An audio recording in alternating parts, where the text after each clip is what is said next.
For most of the 20th century, the Soviet Union looked like a fortress of steel and fire. A nation that rose from revolution, survived a brutal civil war, defeated Nazi Germany, and reached space before anyone else. To millions, the USSR appeared immortal, unbreakable, eternal. But appearances are often illusions, and the Soviet Union was the greatest illusion of the modern age. Behind the military parades, the mighty Red Army, and the thunderous speeches, a silent collapse was happening. A cancer growing from within, invisible, unstoppable, and fatal. This is the real story of why the Soviet Union fell. It's not a story of battles, but of numbers, shortages, stagnation, and economic decay. This is how economics, not bullets, destroyed one of the world's greatest superpowers. Stay tuned to find out more. How did the Soviet Union, a superpower built on force, manage to survive for so long? The answer is control. Total control. The government dictated everything: what factories produced, what farms grew, what you earned, what you learned, and even what you were allowed to think. On paper, the results looked incredible: millions of tons of steel, thousands of tanks, massive dams, and entire cities built from scratch. It was a vision of industrial might, but behind these impressive numbers was a deeply flawed reality. The system cared only about quantity, never quality. Factories would churn out thousands of shoes, but they might all be the wrong size or too stiff to even wear. They'd produce millions of light bulbs that would burn out in just a few days. They built tractors with no spare parts, leaving them to rust in the fields. It was a system that rewarded meeting quotas, no matter how absurd the outcome. If a factory needed to produce nails by weight, they'd make one giant, useless nail. This rigid, inefficient system was ultimately destined to crumble. Thanks for watching. How did the Soviet Union survive for so long? Through total control. The government dictated everything: industries, farms, wages, prices, jobs, media, education, and even your thoughts. Every factory reported to Moscow. Every farm had to meet its grain quota, rain or shine. And every worker got the same low wage, no matter how hard they worked. On paper, it looked like a superpower. Millions of tons of steel, thousands of tanks, massive dams, entire cities built from scratch. But these numbers hid a dark truth. The USSR only cared about quantity, never quality. They'd make thousands of shoes, but they were the wrong size or too stiff to wear. They produced millions of light bulbs that burned out in a few days. They built tractors with no spare parts, so they just rusted in the fields. The system rewarded managers for hitting targets, no matter how absurd. If the quota was 10,000 nails, they'd make tiny, useless ones. If it was by weight, they'd make 5 giant, unusable nails. This was the Soviet system: inefficient, rigid, and ultimately doomed to fail. Thanks for watching, and don't forget to subscribe for more history.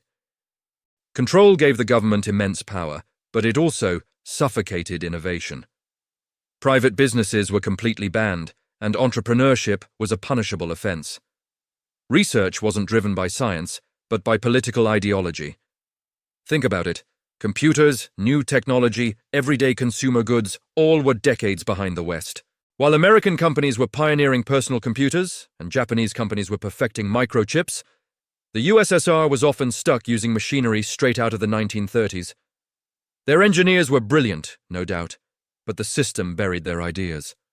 Every single invention needed approval from party officials, many of whom didn't understand the technology, and frankly, didn't care to. In a world that was changing at lightning speed, this rigid control meant the Soviet Union was essentially frozen in time. What do you think was the biggest opportunity they missed? Let me know in the comments below, and don't forget to subscribe for more. Did you know the Soviet Union had a secret economy? By the 1960s, the official economy wasn't just slowing down, it was grinding to a halt. In its place, a massive underground network, a shadow economy, took over. This wasn't some small-time black market. It was a nationwide system that touched everyone's lives. Need a better job? You had to bribe an official? Need basic medical care? A gift for the doctor was expected. Shopkeepers secretly sold food under the counter, and farmers hid their grain from the state to sell it privately. While the government claimed to have built a society of equality, the reality was a world of corruption. The party elite enjoyed special stores and imported luxuries, while ordinary people stood in endless lines for bread, soap, and meat. The official slogan was, "We have defeated capitalism," but the quiet whisper among the people told a different story. We have defeated nothing. What if I told you the Soviet Union should have collapsed a decade earlier than it did? By the 1970s, the system was creaking, ready to break. But then, a miracle happened for them, and a disaster for the rest of us. The oil crisis. Prices shot through the roof, and guess who was sitting on some of the world's largest oil and gas reserves? Yep, the USSR. Suddenly, billions of petrodollars flooded into Moscow. This black gold plastered over all the cracks in their failing economy. It funded a massive military machine, propped up communist allies around the globe, and kept the store shelves from going completely empty. But this easy money was a poison pill. The entire Soviet economy became addicted to high oil prices. As long as the price stayed up, the party continued. But what happens when the price drops? The whole house of cards comes tumbling down. And it did. Picture this. The mid-1980s. The world's oil prices suddenly plummet, and for the Soviet Union, it's a catastrophe. Imagine your country's main ATM just ran out of cash, forever. That's what happened. Oil was their lifeline, and overnight, it was gone. The ripple effect was devastating. Factories ground to a halt. Workers stopped getting their paychecks. Store shelves, once stocked, became eerily empty. Finding basic food turned into a daily struggle for millions. Without that crucial oil money, the government was paralyzed. They couldn't afford to subsidize food anymore. The massive military machine they'd built started to rust. They couldn't maintain their vast empire or support costly wars abroad. They couldn't even import enough grain to feed their own people. The USSR was teetering on the brink of total economic collapse. And just as the nation stared into the abyss, a new leader emerged. Thanks for watching, and don't forget to subscribe for more. When Mikhail Gorbachev took power in the Soviet Union in 1985, he inherited a superpower on the verge of collapse. He knew the economy was a disaster. He knew the entire Soviet system was riddled with corruption and inefficiency. He knew something had to change, and fast. So he introduced two radical policies that would shake the world: perestroika and glasnost. Perestroika was all about restructuring the economy. It was a desperate attempt to inject life into the dying Soviet financial system, introducing elements of a market economy. At the same time, glasnost, meaning openness, was even more revolutionary. For the first time in 70 years, Soviet citizens were allowed to speak their minds. They could openly criticize the government, they could publish real economic data, and they could expose the corruption that had been hidden for generations. Imagine a dam holding back a massive flood of truth for decades. Glasnost was like blowing a hole in that dam. Suddenly, the Soviet people were flooded with information they had been denied. And the reality was horrifying. They learned that their economy wasn't just struggling, it was decades behind the West. Their massive industries were crumbling, their farms couldn't feed the population, and their standard of living was one of the worst in the developed world. The grand Soviet experiment was a lie. This sudden, brutal honesty created a firestorm. People were shocked, and then they got angry. Meanwhile, perestroika, the economic fix, was failing miserably. The old system was too broken to be patched up. Factory managers and party officials resisted the changes, wanting to protect their power. Workers, who had only ever known a command economy, had no idea how to function in this new, confusing semi-market system. As the economy spiraled further downward, prices skyrocketed, but wages stayed the same. Shortages became even worse. The anger on the streets grew. Fueled by this new openness and economic desperation, nationalist movements that had been suppressed for years erupted across the Soviet republics. From the Baltics to Central Asia, people began demanding independence. Ironically, Gorbachev's goal was to save the Soviet Union, to reform it into a stronger, more viable state. But by telling the truth, he revealed a system that was rotten to its core. The reforms he hoped would be the cure ended up exposing a disease so advanced that the patient couldn't be saved. The truth, once released, was too powerful to contain, and it ultimately tore the Soviet Union apart. Thanks for watching. If you found this interesting, don't forget to like this video and subscribe for more deep dives into history. See you next time. Ever heard the story that the United States defeated the Soviet Union in the Cold War? It's a popular tale, but it's not the whole truth. The reality is much more complex and, frankly, more fascinating. The USSR wasn't defeated by an outside enemy. It was brought down from within. Think of it like this. The Soviet military machine was still a titan, one of the most powerful forces on the planet. They had tanks, jets, and a massive army. But what good is a powerful army if you can't feed your soldiers? What good are weapons when your economy is crumbling? The real enemies were inside the system. Corruption was rampant, eating away at the state from top to bottom. The central planning that was supposed to create a workers' paradise led to massive failures and crippling shortages. You couldn't find basic goods on store shelves, and people spent hours waiting in lines for bread or shoes. While the West was experiencing a technological revolution with computers and new innovations, the Soviet Union was stuck in the past. Productivity was plummeting. Its factories were outdated and inefficient, churning out products nobody wanted. Their agricultural system, once a point of pride, was broken. The country that once fed much of the world couldn't even feed its own people reliably.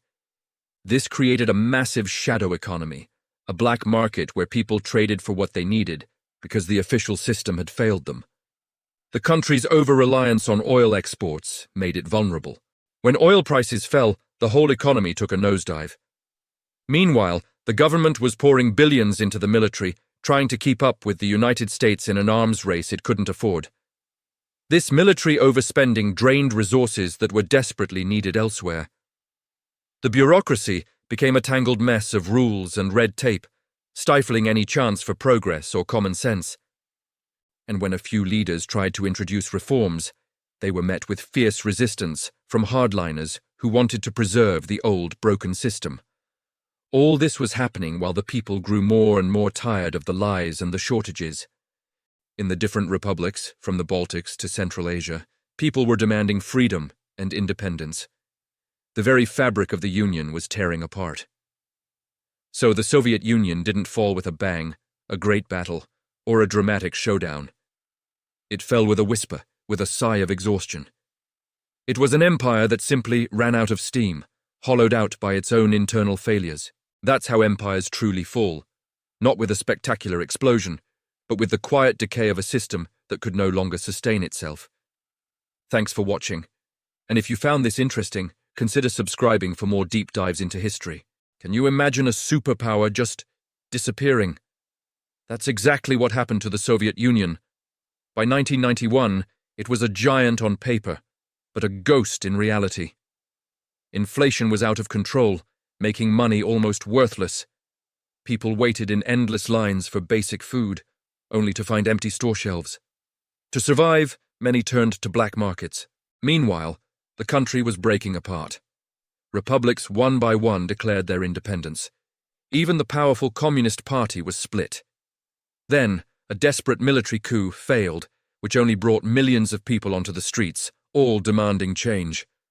The world just watched, stunned as this colossal power crumbled from the inside.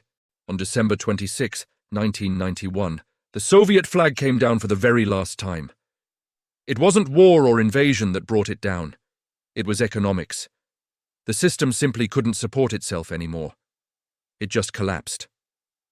Every empire leaves behind a warning. And the Soviet Union? It left behind one of the greatest warnings of all time. Let's break down why this superpower, a giant that once spanned 11 time zones, simply ceased to exist. First, let's talk about the economy. A nation cannot survive if its economy stops growing. The Soviet system was built on central planning, a rigid structure that looked good on paper but failed spectacularly in reality. Imagine a single group of people in Moscow trying to decide how many shoes a factory in Vladivostok should make. It's an impossible task. This system killed efficiency and, more importantly, it killed innovation. Why innovate when your production quotas are set for you? A nation cannot thrive if it kills creativity. In the West, competition fueled new ideas and better products. In the Soviet Union, sticking to the plan was all that mattered. This led to technological stagnation. While the world was entering the computer age, the USSR was struggling to produce basic consumer goods. Then there's the truth. A nation cannot progress if it hides the truth. From the horrors of the gulags to the Chernobyl disaster, the Soviet government built a culture of secrecy and lies. When you can't trust your own government to tell you the truth about a radioactive cloud floating over your head, the social contract is broken. People lose faith, not just in their leaders, but in the entire system. And you can't be a strong nation if your people are hungry. Despite being a vast agricultural country, the Soviet Union faced chronic food shortages. People stood in long lines for bread, meat, and other basic necessities. The powerful military parades in Red Square couldn't hide the empty shelves in the stores. A government that cannot feed its people is a government that has failed at its most fundamental duty. At the heart of it all was corruption. A nation cannot survive long-term with corruption at its core. Party elites lived lives of luxury, while ordinary citizens struggled. This hypocrisy eroded any remaining belief in the communist ideal of a classless society. So the Soviet Union collapsed because it built a massive empire on a fragile foundation. A foundation of central control, economic rigidity, failed planning, suppressed innovation, dependency on oil and gas exports, and a constant refusal to change. When the oil prices crashed in the 1980s, the fragile foundation finally gave way. In the end, the USSR did not run out of nuclear weapons or tanks. It ran out of money, it ran out of time, and most importantly, it ran out of hope. History is filled with powerful nations, but power without growth is temporary, power without innovation is weak, and power without truth is ultimately doomed. That is the lesson, and that is why the Soviet Union fell. Thanks for watching, and if you found this insightful, consider subscribing for more deep dives into history. The fall of the Soviet Union wasn't a sudden explosion. It was the last, quiet gasp of a system that had been dying for decades. The USSR, a superpower with dreams of global domination, found itself unable to do something as basic as feeding its own people. How did this happen? This isn't a story of grand battles or ideological clashes you might imagine. It's a story about numbers. The real story is written in the language of economics. An economy so rigid, so inefficient, it simply couldn't keep up with the demands of a modern world, let alone a global arms race. The day the numbers stopped adding up, the day the state-run farms couldn't fill the grocery stores, that was the day the Soviet Union truly began to die. It wasn't a bang. It was a slow, painful bankruptcy. Thanks for watching, and subscribe for more deep dives into history.